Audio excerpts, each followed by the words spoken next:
So glad you're streaming with us on this Friday. Well, you know, it's been 2 years since the pandemic. Then we had the war in Ukraine, while the perils of climate change and poverty and inequality have been going on even longer. And this week, we watched leaders at the UN General Assembly touch on all of this. But where did these discussions actually lead us? And did we achieve global solidarity and trust on any of the issues?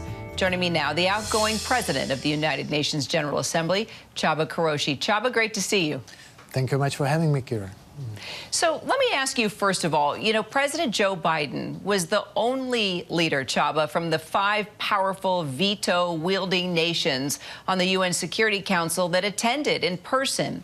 What does this tell you about the effectiveness of the United Nations right now?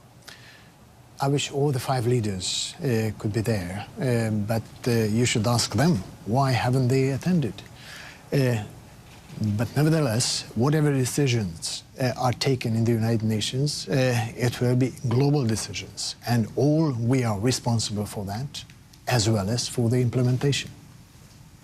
And, you know, that begs the question, how do you get the attention of key global players when you're a developing country, right, that desperately seeks attention and support?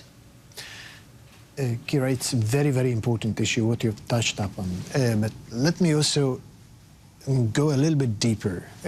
We have the most complex crisis in the last 70 years of the humankind. On one hand, we are a geopolitical divide that is going to deepen, most probably, and it will stay with us.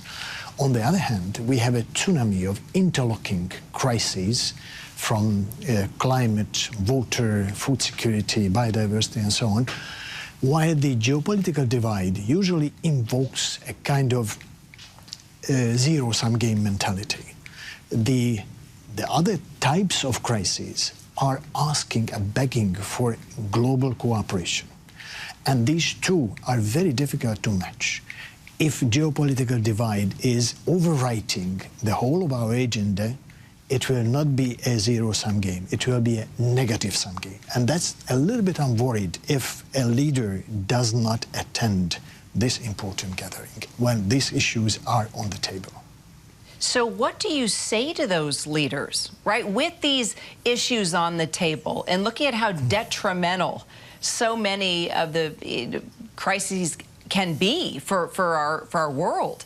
What do you say to those leaders? How do you convince them that they need to be there listening and a part of the General Assembly? It's not enough to listen. It's a time of action, time of cooperation, time of commitment, and time of implementation. And time is running out. Of course, everybody must decide for his or her own program, and engagements are multifold for everybody.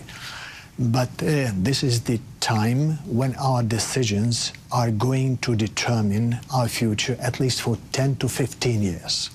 It is the time to make deals and time to make the expeditious implementation.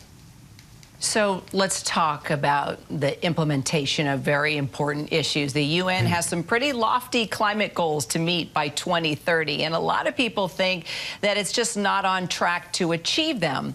So do you see any of those goals being met by 2030? And what do you think needs more attention when it comes to climate change right now? Concerning climate, the most important goal we have, what we adopted jointly, that we will not allow the rise of average surface temperature on Earth beyond 2 Celsius by the end of this century. And if possible, to keep it below 1 and 1.5 Celsius compared to the level of the Industrial Revolution. There are some good news and bad news. The bad news that 1.5 Celsius is gone already. It's physically impossible. Most probably 2 Celsius are also gone. If we do whatever is necessary to be done, there are still chances that after the overshoot in the second half of the century, we can come back below 2 Celsius. But for that, we need to make an energy transition, and we need to change much of our industries and much of our agriculture operations. Now, in the energy transition, this is most important because about 3/4 of the greenhouse gas emissions are related and linked to the energy production and energy use. The good news that now for every dollar invested into the fossil fuel industry, $1.7 are invested into the renewable energy industries. So it has never happened in the course of history. But the bad news, it's way too slow. It will not save us if we do not make a leapfrog. 80% of the energy still used in the world is coming from non-renewable fossil sources. It means that we are going to have much more difficult times in the forthcoming years and decades, and we have to get prepared, get adapted for much more climate-related disasters.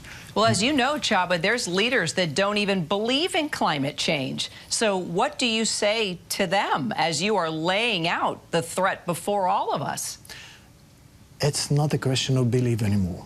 It's a question of science, it's a question of data, and it's a question of sober methodology. It's not prediction.